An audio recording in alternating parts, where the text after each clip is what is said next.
الحمد لله رب العالمين والصلاة والسلام على سيد الأنبياء والمرسلين وعلى آله وصحبه أجمعين أما بعد فأعوذ بالله من الشيطان الرجيم بسم الله الرحمن الرحيم قال الله تبارك وتعالى في القرآن الكريم كل نفس ذائقة الموت صدق الله المولانا العظيم وبلغنا رسوله النبي الأمين المكين المعين الكريم ونحن على ذلك من الشاهدين والشاكرين والحمد لله رب العالمين. آئیے نہایت ہی عقیدت و محبت کے ساتھ آقا دو جہاں سرور کون و مقام حضور سید عالم مجسم ہادی سبل رحمت کل صلی اللہ تعالی علیہ وسلم کی بارگاہ بھی قصبنا دے. نہایت ہی عقیدت و محبت کے ساتھ درود شریف پڑھ لیں. پڑھی اللہم صلی علی سیدنا شفیعنا مولانا محمد مبارک وسلم علیہ الصلوۃ والسلام علیہ یا سیدی یا رسول اللہ صلی اللہ تعالی علیہ وسلم. غوث اعظم بمنی بھی سوسامہ مدد قبلئی بھی مدد کعبئی امام مدد بگرداب بلا استاد کشتی ضعیفانی شکست رات پشتی بحق خواجئی عثمان ہارون مدد کن مدد کن مدد کن یا معین الدین چشتی از پائے صدر الافاضل شیخ من جد من بدر منیر کیجئے امداد ہم سب کی غوث اعظم دستگیر. آئیے اور ایک مرتبہ آقا کریم کی بارگاہ میں درود شریف کا نذرانہ پیش کر لیں. پڑھیے اللہم صلی علی سیدنا شفیعنا حبیبنا نبینا مولانا محمد مبارک وسلم صلو علیہ صلاۃ و سلام علیک یا سیدی یا رسول اللہ صلی اللہ علیہ وسلم.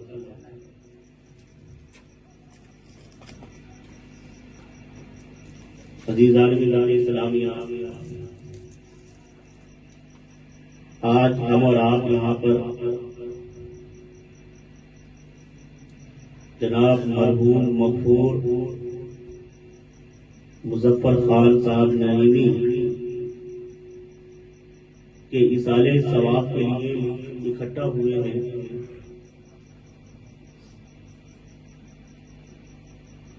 اللہ کریم خان صاحب قبلہ کو کروٹ کروٹ جنت عطا فرمائے،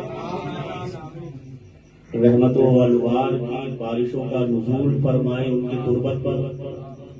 حضور فدائے ملت کے اور جملہ شہزادگان حضور فدائے ملت کے سچے عاشق اور ایک فرما بردار غلام کی حیثیت سے انہوں نے تمام زندگی اپنی گزاری. انتقال کے وقت میں نہیں تھا، مراد آباد میں تھا. میرے پاس فون پہنچا، خبر ملی، بڑا افسوس ہوا، صدمہ ہوا سن کر. ماشاءاللہ جب بھی وہ آتے تھے نماز کے لیے خانقاہ جب بھی جاتے، ہم عورتیں بیٹھے ہوئے، کوئی بھی ہمارے بھائیوں میں سے کوئی بھی بیٹھا ہوتا، باہر مزاج ان کا کیسا بھی ہو، کتنے بھی غصے میں ہو، مگر جیسے ہی ہمارے چہروں پر یا شہزادگان حضور فدائے ملت کے چہروں پر نظر پڑتی تو مسکرانے لگتے. ہمیشہ جب بھی خانقاہ میں کبھی بھی ہم سے ملے، باہر بھی کہیں بھی چہرے پہ نظر پڑتی ہمارے فوراً مسکرانے لگتے. محبت بہت کرتے تھے. اللہ دونوں جہان میں ان کو اس محبت کا صلہ اللہ عطا فرمائے، ہمارے دکھائے، قبر کی مولا تعالیٰ منزلوں کو آسان فرمائے. موت ایک ایسی چیز ہے کہ سبھی کو ایک نہ ایک دن مرنا ہے. کوئی عمر نہیں، کوئی مقرر خاص طریقہ نہیں اس کا. کب آئے گی، کیسے آئے گی، کن حالات میں آئے گی، کن وجہ سے آئے گی، کوئی نہیں جانتا. موت آنی ہے یہ سب جانتے ہیں. آج ہمارے ایصال ثواب کے لیے اکٹھا ہوئے ہیں، کل کو ہمارے لیے بھی ایصال ثواب ہوگا انشاءاللہ. ہمیں نہیں پتا، آپ کو نہیں پتا، کوئی یہ نہیں کہہ سکتا کہ بھائی ابھی میں جوان ہوں تو 80 سال یا 60 سال 70 سال کا ہوں گا تبھی مجھے موت آئے گی. 100 سال کے بڈھے رہ جاتے ہیں، 20 سال کا اریل جوان نکل لیتا ہے۔ موت ایسی چیز ہے کہ وہ کسی کا نہ بوڑھے کا لحاظ کرتی ہے، نہ بچے میں شفقت کرتی ہے، نہ بادشاہ سے اس کے دربار میں داخل ہونے کی اجازت دیتی ہے، نہ کسی حکمران سے ڈرتی ہے۔ بس جب حکم ربی ہوتا ہے، چاہے وہ مسلمان ہو، کافر ہو، یہودی ہو، نصرانی ہو، سنی ہو، شیعہ ہو، وہابی ہو، کسی بھی مسلک سے ہو، کسی بھی مذہب سے بھی ہو، کسی بھی مکتبہ فکر سے اس کا تعلق ہو، جب حکم ربی ہو جاتا ہے، ملک موت پہنچ جاتے ہیں، روح قبض کر لیتے ہیں، موت آ جاتی ہے۔ قرآن کریم میں اسی مفہوم کو اللہ تبارک و تعالیٰ نے فرمایا کل نفس ذائقۃ الموت، ہر نفس کو موت کا مزہ چکھنا ہے۔ جو کچھ ہے وہ فنا ہونے کے لیے ہے، صرف اور صرف باقی رہے گا تو اللہ رب العزت جل جلالہ عظم نوال کی ذات ہے جو باقی رہنے والی ہے۔ موت سب کو آنی ہے، مرنا سب کو ہے، کوئی اس سے نہیں بچ سکتا۔ زمین کھا گئی آسماں کیسے کیسے، رستم زمانہ یا اپنے وقت کا کوئی بڑا تاجر، بڑا بزنس مین ہو، بڑا پاورفل نیتا ہو، جا کر قبر میں دیکھ لیجیے، جیسے غریب کی قبر ہے ویسے ہی امیر کی قبر اوپر سے ہے، اندر تو سب کے اعمال اپنے اپنے ہیں۔ اعمال کس کے کیسے ہیں یہ تو اندر کا حال ہے، لیکن مرنے کے بعد جگہ امیر کو بھی اتنی ملنی ہے، غریب کو بھی اتنی ملنی ہے، کفن کے ٹکڑے امیر کو بھی اتنے ملنے ہیں، فقیر کو بھی اتنے ہی ملنے ہیں۔ یہ موت جو ہے نا، یہ سب کچھ جو تخصیص ہے، جو دنیا میں اونچی نیچ اور بھید بھاو ہے، سب ختم کر دیتی ہے۔ یہ کسی کو نہیں چھوڑتی۔ اللہ کا حکم جب ہوتا ہے، ملک الموت آتے ہیں اور روح قبض کر لیتے ہیں۔ ہاں یہ الگ بات ہے کہ اعمال جس کے جیسے ہوتے ہیں، موت کے وقت ویسے ہی حالات منظر ہوتے ہیں، جیسے جس کے حالات، جیسے جس کے اعمال، جیسے جس کے کارنامے، ویسے ہی اس کا نزاع کا وقت ہوتا ہے۔ ہم نے تو بس یہی سمجھا کہ جو چل رہا ہے وہ زندہ ہے، جو ٹہل رہا ہے وہ زندہ ہے۔ ہم تو یہی جانتے جو کھا پی رہا ہے وہ زندہ ہے۔ ہم نے تو یہی جانا جو آنکھوں سے دیکھ رہا ہے وہ زندہ ہے۔ ہماری سمجھ تو یہی کام کرتی ہے، جو زبان سے بول رہا ہے وہ زندہ ہے، جس کی دھڑکنیں سلامت ہے، دل دھڑک رہا ہے وہ زندہ ہے، جس کی رگوں میں خون کی روانگی باقی ہے وہ زندہ ہے۔ کیوں؟ ہم اسی کو زندہ کہتے ہیں نا۔ چل پھر رہا ہے، ہاں بھائی یہ زندہ ہے، کھا پی رہا ہے زندہ ہے، بول چال رہا ہے زندہ ہے، ٹہل رہا ہے زندہ ہے، ہم اسی کو زندہ کہتے ہیں۔ ہمارے خیال و تصور و فکر میں یہی زندگی ہے، زندگی اسی کا نام ہے، ہم اسی کو زندگی کہتے ہیں۔ کہ ایک شخص بازاروں میں ٹہل رہا وہ زندہ ہے، ہم اسی کو زندگی سمجھتے ہیں، ہم اسی کو زندگی سمجھتے ہیں۔ قوت گویائی سلامت ہے کہتے ہیں زندہ ہے، قوت بصارت سلامت ہم کہتے ہیں زندہ ہے، قوت گویائی سلامت ہے ہم کہتے ہیں زندہ ہے، قوت سماوت سلامت ہے ہم کہتے ہیں زندہ ہے، دل کی دھڑکنیں چل رہی ہیں ہم کہتے ہیں زندہ ہے، نفس باقی ہے ہم کہتے ہیں زندہ ہے، ہم اسی کو زندہ کہتے ہیں۔ مگر آپ قرآن سے پوچھو، یا قرآن تو بتا، کیا چلنے پھرنے والے زندہ ہیں؟ کیا بولنے والے زندہ ہیں؟ کیا کھانے پینے والے زندہ ہیں؟ تو قرآن بتاتا ہے کہ زندہ کون لوگ ہیں اور مردہ کون لوگ ہیں۔ قرآن نے نقشہ کھینچا، مکے کا نقشہ ہے، مکے کا نقشہ آج سے 1400 سال پہلے کا کھینچا۔ ابو جہل مکے کے بازاروں میں ٹہل رہا ہے، کھانا کھا رہا ہے، پی رہا ہے، دودھ و باش کر رہا ہے۔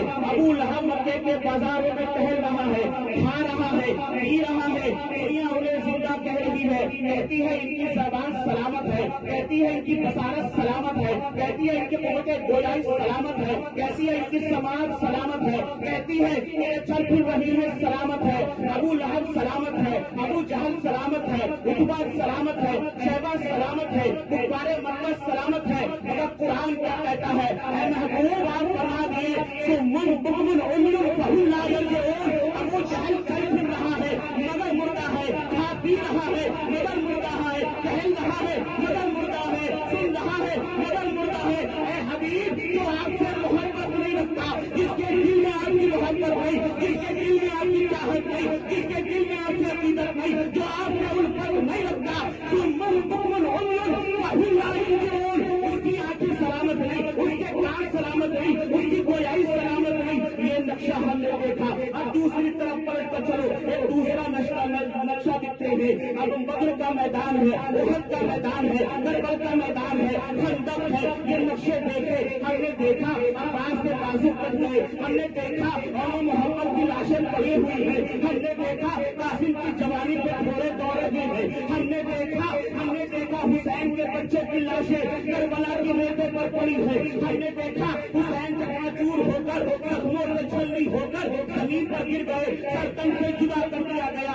اب یزیدی کہتی ہے ہاتھ کٹ گئے یہ مر گئے، یزیدی کہتے ہیں زبانیں کاٹ دی یہ مر گئے، یزیدی کہتے ہیں جگر نکال لیے یہ مر گئے، یزیدی کہتے ہیں سر تن سے جدا کر دیا مر گئے، یزیدی کہتے ہیں انہیں موت آ گئی، دل کی دھڑکنیں تھم گئی یہ مر گئے، سانسیں رک گئی یہ مر گئے۔ دنیا جنہیں مردہ کہہ رہی ہے، قرآن فرماتا ہے کہ وہ مردہ نہیں ہے بلکہ وہ زندہ ہے، اور ایسے زندہ ہے کہ ان کی زندگی کا تمہیں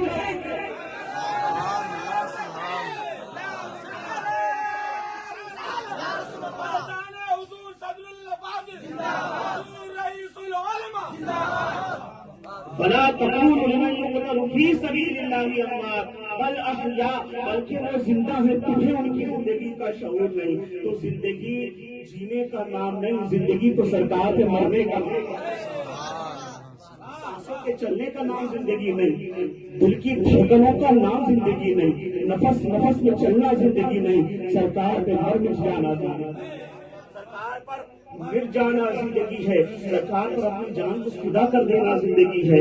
اصل زندگی تو وہی سے شروع ہوتی ہے، وہی سے زندگی کا آغاز ہوتا ہے۔ عزیزان ملت اسلامیہ، یہ موت ہے اور یہ زندگی ہے۔ جس نے حضور کی محبت کو دل میں بسا لیا، جس نے سرکار کی محبت کو دل میں بسا لیا، حقیقت یہ وہی زندہ ہے۔ قرآن اعلان فرماتا ہے بل احیاء، وہ زندہ ہیں، تمہیں ان کی زندگی کا شعور نہیں۔ ایک مومن کی موت کیسے ہوتی ہے؟ ایک مومن کس طرح مرتا ہے اور جب موت کا عالم آتا ہے تو کیا اس پر بیتتی ہے؟ آپ نے سنا ہوگا، اکثر مجر حضور نواز شریف پڑھتے ہیں، حضرت سید کفایت علی کافی مراد آباد رحمۃ اللہ علیہ کی منڈے حضرت اکثر نعت پڑھتے ہیں۔ حضرت کفایت علی کافی جنگ آزادی کے مجاہد۔ آج ہم اپنی تاریخیں بھول گئے نا، ہمیں اپنی تاریخیں یاد نہیں، ہمیں بتایا جاتا ہے کہ بھائی مسلمانوں کا آزادی میں کوئی رول نہیں تھا، اور حقیقت یہ ہے کہ آزادی کی شروعات ہی مسلمانوں نے کی ہے، مسلمانوں نے ہی آزادی کی بنیاد رکھی ہے۔ حضرت علامہ فضل احمد خیر آبادی رحمۃ اللہ علیہ، حضرت کفایت علی کافی رحمۃ اللہ علیہ، حضرت عنایت اللہ کاکوری رحمۃ اللہ علیہ، ایسے سینکڑوں ہزاروں علماء کرام کی داستان بنی ہوئی جنہوں نے جنگ آزادی میں ہندوستان کو آزاد کرانے میں اپنا اہم حصہ دیا ہے، اہم یوگدان دیا۔ اور کیسا یوگدان دیا؟ حضرت کفایت علی کافی رحمۃ اللہ علیہ اپریل 1858 عیسوی میں آپ کو انگریزوں نے قید کیا، اور قید کس بنیاد پہ کیا کہ آپ نے انگریزوں کے خلاف فتویٰ جاری کیا تھا اور یہ کہا تھا کہ ان سے جنگ لڑنا، مسلمانوں کو ان کے خلاف اٹھنا چاہیے اور اپنے ملک ہندوستان کی حفاظت کرنی چاہیے، اپنے ملک کو آزاد کرانا چاہیے۔ حضرت کفایت علی کافی رحمۃ اللہ علیہ نے فتویٰ دیا، اور جمعے کی نماز کے بعد ہر جمعے کو آپ مراد آباد میں کھڑے ہو کر مسجد کے ممبر پر نماز جمعہ کے بعد اس کے متعلق سے اس بارے میں ایک عمدہ بیان کرتے، تقریریں کرتے، جس سے مسلمانوں کے اندر جوش اور جذبہ پیدا ہو جاتا کہ ہمیں اٹھنا چاہیے، آزادی کی جنگ میں، آزادی کی لڑائی میں حصہ لینا چاہیے۔